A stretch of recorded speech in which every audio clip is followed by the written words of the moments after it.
नमस्कार बच्चों, कक्षा 7 की English reader lesson 2 the Holi Ganga नामक पाठ का हिंदी अनुवाद मैं लेकर के आपके लिए आई हुई हूँ।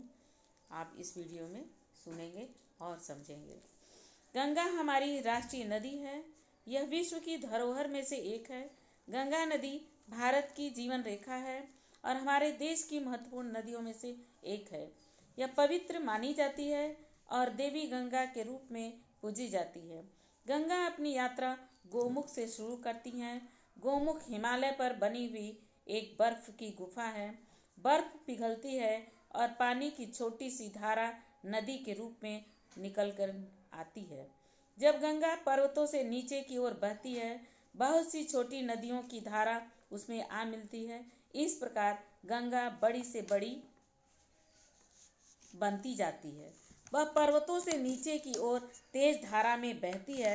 मैदानों में पहुँचते पहुँचते वह चौड़ी और चौड़ी होती जाती है। वह हरिद्वार के मैदान में पहुँचती है। मैदान में गंगा भारत के बहुत से गांवों और नगरों से लेकर बहती है। गंगा के दोनों ओर हरे घास के मैदान पाए जाते हैं। बहुत सी बड़ी नदियाँ मैदान में गंगा में जाकर के मिलती हैं। बच्चों, गंगा अदृश्य और सरस्वती गंगा यमुना तीनों प्रयागराज में मिलती हैं। तीन नदियों के मिलने से इस स्थान को त्रिवेणी या संगम कहते हैं। यह स्थान बड़ा पवित्र है। यह तीर्थराज प्रयाग भी कहा जाता है।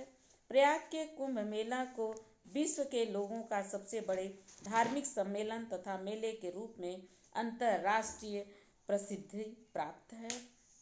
बहुत से हिंदुओं का विश्वास है कि गंगा में डुबकी लगाने से व्यक्ति की आत्मा के पुराने पाप धुल जाते हैं। तो बच्चों, बहुत से बड़े शहरों से गुजरने के पश्चात गंगा समुद्र की ओर आगे बढ़ती हैं। जब वह सागर के समीप पहुंचती हैं, इसकी चाल धीमी और धीमी होती जाती है और अंत में वह सागर से मिल जाती हैं। गंगा की लंबी यात्रा ऊंचे पहाड़ों से होते हुए बंगाल की खाड़ी में समाप्त हो जाती है। यह स्थान जहां गंगा समुद्र में मिलती हैं, इसे गंगा सागर भी कहा जाता है। क्या कहा जाता है बेटा? संगंगा सागर। तो इस तरह से आप इसे 2-3 बार सुन लेंगे तो आपको हिंदी अनुवाद आ जाएगा। धन्यवाद।